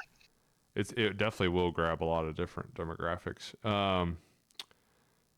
Okay, moving on to the second topic for the week. Beginning on July 1st, AMC will be adding online. They acted like it was extra commercials. Right now, it's just one extra AMC commercial that'll be added before the movie for the previews. They could be adding multiple in the future, Additional but to Kidman, is that what they additional mean? to Kidman, Is I that what they mean? believe, yes. And I think they already are What are they shooting going to be? another Kidman. What is that going to? What I wonder what that entails. Like, what does that mean? What is that going to be like? What else are they going to try to tell us? Because they I already don't tell you about the membership. They already tell you about all the popcorn and Coke, and another one they tell you, and then the Kidman tells you about how good the movies are. Well, What, something I saw what else one do we need to be told? article saying something about upcoming attractions or something that they could be adding in the future, uh, Non-movie stuff. or maybe coming soon to theaters. Have like a whole calendar lineup, or go ahead and get your tickets for on the AMC app for this movie or that movie. I don't know. Okay, I don't know how that'll work. It's just I know it's another commercial right now. we're already like 25 minutes I per was gonna say it's previews. averaging between 20 and 25 minutes. I think it's more towards 25, and with I do another too. preview, it'll definitely be at least 25. Um, More wanted to ask because this had been proposed. It was by a Connecticut state senator back in January about theaters having to show on the ticket what time the actual showtime is and what time the Talked about previews this start. I've talked about this for a long time, man. That should absolutely be a rule. I was Why gonna does it ask, so matter? you What? would be in support of that for sure. Why does it matter when if I show up after or not? You've already got my money for the ticket. You've already got it. Yeah, I think it's All more you're of gonna do to most people is turn them off if they have to sit and wait for 30 minutes to see their movie. In my opinion, I totally agree with you. it's not gonna work on me. I'm still gonna go, but some people, Yeah, it's going to turn them nah. off from going back to the theaters Yep. because it's taking even longer, and a lot of movies are longer nowadays. Even though Mm-hmm. that's a different topic, but I saw the run times for Superman, Fantastic Four, and Jurassic World just came out, and they're all hovering Yeah. around like 2 What hours are and they? 10 minutes, 2 hours 5 Okay. minutes. So they're shorter. Nice. So Smart. Very smart. maybe we're getting a new era back to 2 hour movies instead of 2.5 to 3 hour movies. No superhero movie needs to be longer than 2 hours, man. That just doesn't. Yeah, agreed. But yeah, so I totally agree with you on that topic. I think from the theater standpoint, the reason that they would be against it is because they're kind of cutting out that's not good for their advertisers, I guess to say. Sure. For No, I other understand that part. studios and their own commercials and stuff like that. So I think that's why they would be against it. It's kind of a tough battle back and forth, but I think the best solution is just find ways to cut down on it before, because like what you were talking about diminishing returns on people coming back to the theaters because of how long it takes. I think when you have that happen, that's less people coming back to the theater, less people seeing those advertisements. So it's better if you just cut it down and keep it like 20 minutes or under, at the most. Right. Yeah, I don't know. I'm not sure. I was gonna say too. Would you pay for a ticket to see a movie that didn't have previews? Would you pay extra for a ticket that? No. You wouldn't pay extra. No, it's not worth that to me. I don't mind seeing the trailer. Is it annoying seeing the same trailer? It's so tough to ask my opinion because I'm not like most moviegoers. I see several movies a month. So I'm used to seeing 50 trailers in a month, and they're usually all the same, which is unfortunate. But so no, I wouldn't pay more because it's not worth it to me. I don't mind seeing the trailers. And honestly, today for one of the movies I saw, I waited. It started at 3. I didn't go in the theater at like 3:15 because I knew. That's what I do too now. I just plan to be there like 15 Yeah. minutes late, Yeah, I'll still have to catch a few, but I'm okay with that. Yeah, No, I agree would with not pay more. If people wanted to do that, I'm all for it because that's more money for the theater. But Yeah, I was thinking I don't know. almost in terms of like streaming services that you pay an extra $5 a month and you get the no ad tier. Sure, yeah, I makes almost sense. think of something like that for theaters, to where Ballerina's playing at 7 in IMAX, and there's no like choice, but like I don't know, it's in a different IMAX theater, a different regular theater, and it's playing at 7. Sure. I don't know. It may be too convoluted and confuse consumers, Yeah, but I understand, but like we said, the average movie goer, um, I don't know. I guess if they're average movie goer, they won't get turned off by now because it's been like this for yeah, it's been I like don't it know for a for a while. long time. A I long just time. sigh every time Nicole Kidman's heel hits that puddle. I Like it's cheer. just, I cheer. I'm just like I'm here for it, baby. I feel like I've been through a gauntlet already. I don't hate Um, that. I hate seeing the same trailer 40 times in a month, I mean, but I yeah, understand it. yeah. I'm trying to The remember the sad name thing of is, that I end up going movie. and see those movies anyways. What was See that? no James evil. McAvoy? Yeah, See No See Evil. no evil. Yeah. Yeah, trust me, I know what you're talking about. I think I saw that trailer probably 100 times. Every time I went to the movies from like 6 months before that came out till it came out, I probably saw it like every time. It was crazy. That movie wasn't that bad, honestly. Yeah, That's what makes me mad. I wish it was sucked so I could say, oh, that movie sucked. I heard really good stuff But about it, honestly. it was actually pretty solid. Okay, well, moving on to next kind of a shorter topic, but just want to talk about how Tom Cruise is continuing on his President of Film tour. He Um, is the father of film. the father of film helped promote Sinners back when it came out. Posted a picture online of him holding up a ticket outside of I think it was a Dolby or IMAX theater. Um, and now he's done the same thing with Ballerina as well, as we've talked about before, Mhm. as a double punch weekend of action, 1-2 punch.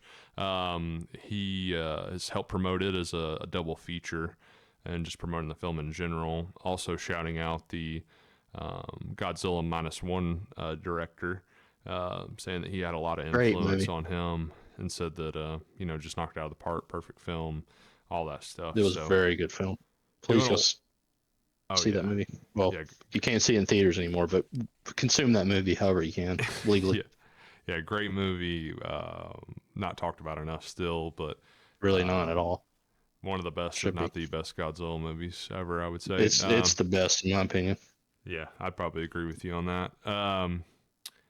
But yeah, just doing a lot of movie promotion. Sent you today that clip from the Pat McAfee show where he talked about trying to get Top Gun Maverick into production, and that he was calling other producers and people saying that like, yeah, we're in production right now, and lying to him saying that he was in production, like we're just figuring out a Yeah. way. And then a week later he'd call him back and they'd be like, yeah, we've started up production, like we're figuring it out. And then he called the studio like, why are we not in production? They're in production. Top uh tier rage baiting right there, gaslighting these people. yeah, Hilarious, honestly. playing 4D He, chess just I to mean, he literally called somebody and lied that he was filming a movie just so he could get them to start film. I mean, that's crazy and awesome at the same time. yeah, Father of film, right there. yeah, genius, just to try to again keep the film industry alive and people working and all that stuff he talked about. So I Sending mean, people their orchestra, their mics around the world so they could record their instruments for the Top Gun movie. That was, I mean, who's doing that? Who that is at his level is doing that? Nobody. exactly. I was gonna say, Not happening. does any celebrity promote the film industry more than Tom Cruise? At least right There's now. no way. No, never. Or, I don't. I Father of think film. especially in the COVID era and post-COVID era, he's We should been trademark that. the ambassador, the father of Yeah, film. for Yeah, we sure. should. Yeah. Um, yeah, I think he's done more for the film industry, you could argue, this decade than anybody. Um, Lifetime Achievement Award.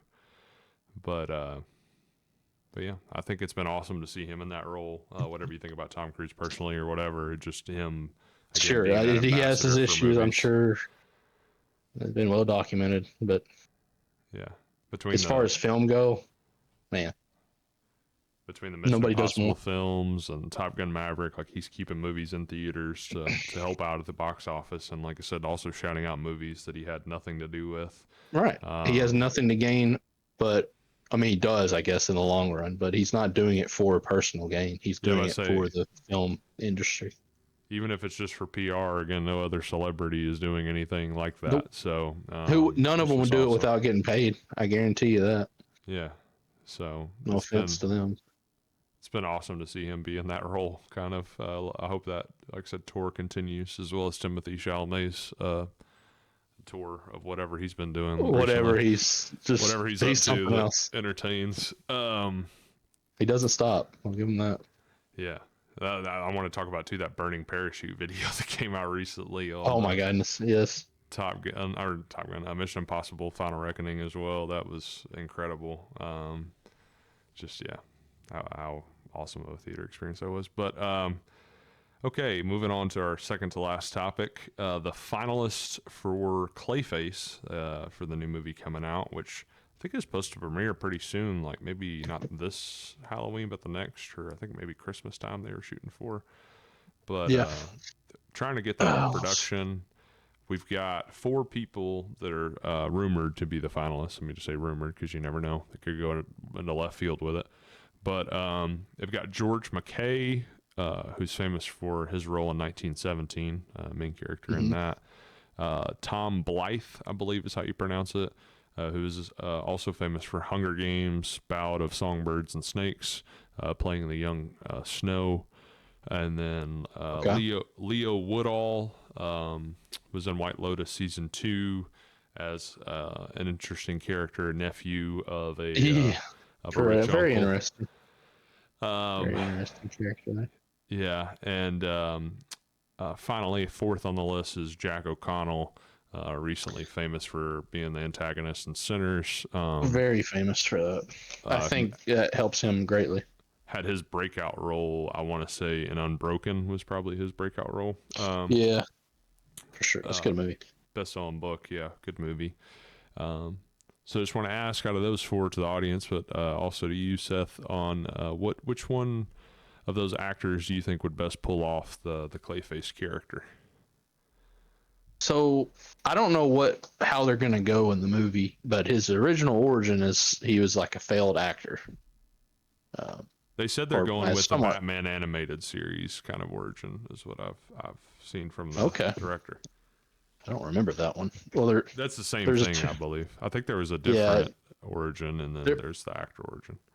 Yeah, if they do the actor one, that's smart. I mean, it's practical too. I don't really see on this list. There's not. I don't like the McKay. I don't really like him for that role, personally. I like basically if I had to pick, it'd be Woodall or O'Connell. One of those two, I think, would do really well. But he's also another thing is he's not really just a full on bad guy. So you're gonna need someone that can, I guess, kind of toe that go line. between. Yeah. So I don't know. I think between O'Connell and Woodall, either one of those would be a great choice. Honestly, I'm not saying any of those 4 would be good. You never know till you see it, but I think those 2 would be my pick. One of those 2. O'Connell probably from recency bias. I was gonna say probably the exact same thing, really, between those 2. Tom Blythe, I liked him pretty good as the young Snow, and George McKay was good in 1917, but I do think Woodall and O'Connell have proven themselves recently. I would say O'Connell is probably the best actor on this list, in my opinion. So I'd probably lean towards him. I've seen a lot of people that have been supportive of him for the role online, so I could definitely see him in the role and see him doing a good job because, like I said, just a good actor. Okay, final topic. Kind of just like a shout out topic that you and I discussed the other day, but Drew Struzan, I believe is how you pronounce it, or Struzan. Struzan, yeah, I'm not sure how the pronunciation, honestly. Yeah, I should have did my research, but he retired from painting movie posters following Alzheimer's progression. Struzan Struzen? Struzen. Yeah. Okay. Struzen is known for making some of the most iconic posters in cinema history, frequent collaborator of Spielberg, George Lucas, Yeah. and Disney. His works included, this is a long list, but Star Wars, Indiana Jones, Harry Potter, E.T., The Thing, Tron, Back to the Future, Land Before Time, Hook, The Secret of Nim, which is a cult classic, Rambo, The Right. Goonies, Aladdin, The Mask, I Green mean, just Mile, banger after Shawshank banger after Redemption, banger. yeah, War of the Worlds. He's done some of the most iconic movie posters in history, painted by hand. And That's yeah, absurd, honestly. If you've never seen any of these posters, definitely just go look at any of them. I mean, it's I mean, insane you can talent. picture the ET one in your head. Back to the Yeah, Future is iconic. Harry Potter Star one, the Harry Potter Wars, one, Harry Potter, Indiana Jones. the Star Wars one, Indiana Jones, Harry Potter are the three that just instantly pop in my head. Like when I think about I his mean, posters, and I never knew they were all the same person. yeah, no, I don't think Which anybody is did until this yeah, news came out. Really, which that's which is sad. a sad way to find it out, but also just still, shouting out his legacy. These are, I would love to look up the most sold movie posters in history, but these are some of the most framed movie posters on walls around the world. Absolutely, no doubt about it. So yeah, his work just can't be overstated. To me, kind of like a John Williams almost of movie painting, just like a person who's been around decade after Absolutely. decade and keeps making iconic stuff. So yeah, sad about the Alzheimer's progression, but like I said, like what a career that man's had. Like you couldn't ask for too much more. Just going off of movieposters.com, their top selling few posters are the first like three are his Really? works. So Back to the Future and Star Wars. So just tells you that kind of it's pretty wild. One guy. I Yeah. mean, this artwork. I mean, this looks like AI basically. Yeah, you Like would that's just how think good it like. was like a style, like is I guess what was Sure. thought of before that was, oh, that's a certain type of style, but no, it was one guy that was doing all that. Yep. So, Just one guy doing it. um, It would have yeah, been really cool to have a time lapse video of him drawing one of those, which that might exist. I don't know, but yeah, probably if not, does. that would be an amazing thing to see. Like, Yeah, if you're into painting or into movie posters or any of that, just pop culture, it's check definitely that worth out. looking up all his works and like I said, learning more about him because he's, I mean, just an icon of movie history and just kind of an Truly an unsung icon. hero, like really. But yeah, so that's pretty much the whole podcast. I say pretty much after almost 2 hours of recording, but nonstop. But it's been a great time talking about movies with you. And Absolutely. Just real quick before we go, I did find a video of this Drew Stuzen uh, showing some people drawing and whatnot. I don't know if it's not necessarily him drawing. One of those posters was him showing how he does some of those posters. So if you want to see it, it's on YouTube. awesome, Pretty cool that'd be stuff. great. Um, but yeah, been a great time. First podcast Absolutely. in It's been a years. while. Yeah. So yeah, I'm sure we'll be getting around to doing more right now. Trying to record on Sunday seems like the best time with the work schedule, and Right. uh, Absolutely. still trying to It's a good figure wrap out, up from the week. yeah, exactly how frequent or consistent we can be with it, if it's weekly or whatever. But Sure. aiming for weekly would be ideal, but at the very least, I'd Sure. like to do like bi-weekly, like every other weekend. Yep. But yeah, and getting back to doing some movie reviews and stuff. I've got a little home studio set up at my new Nice. place. So yeah, gonna get some good use out of that. I think my girlfriend's gonna start selling my equipment if I don't start using it more. Yeah. Um, Yeah, you so better get to it then. she's like, "You've talked about it so much, and what have you done?" That's so true. It's time to But get it done. Yeah. yep. So That's life right there. look forward to some more recording of the podcasts, and like I said, getting back into the 30-second reviews is definitely something I want to do, and I'm planning Yeah, to that'd be nice.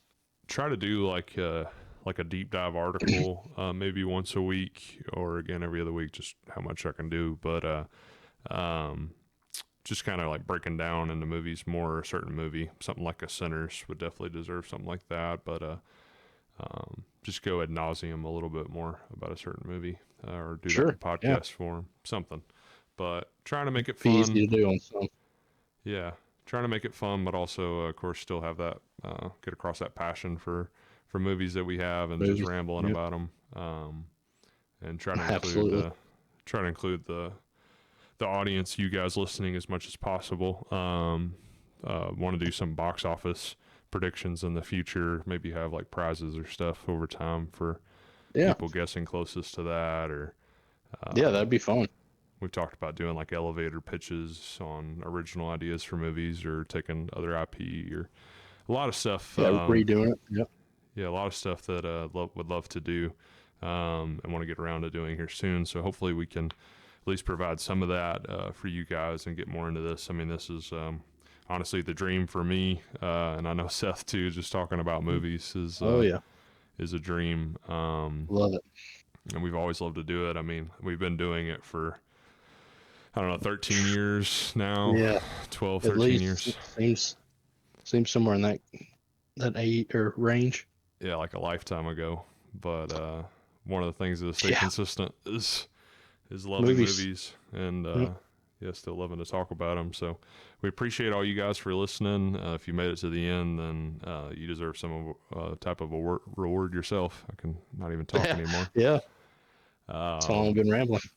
But yeah, if you guys have seen anything recently, movies or television wise, anything, please let us know what you've been watching, how you've been enjoying stuff, what you're excited about for the summer, and just for movies overall. And yeah, we'd just love to connect and get to talk to more people about movies, pretty much. So Absolutely. Yes, sir. that's the dream. But thanks for coming on, Seth. Really appreciate you taking your Yeah. time Thanks to for having me. come on here. And yeah, we'll be talking more in the future. Yes, sir. See you guys at the movies. Yes, sir.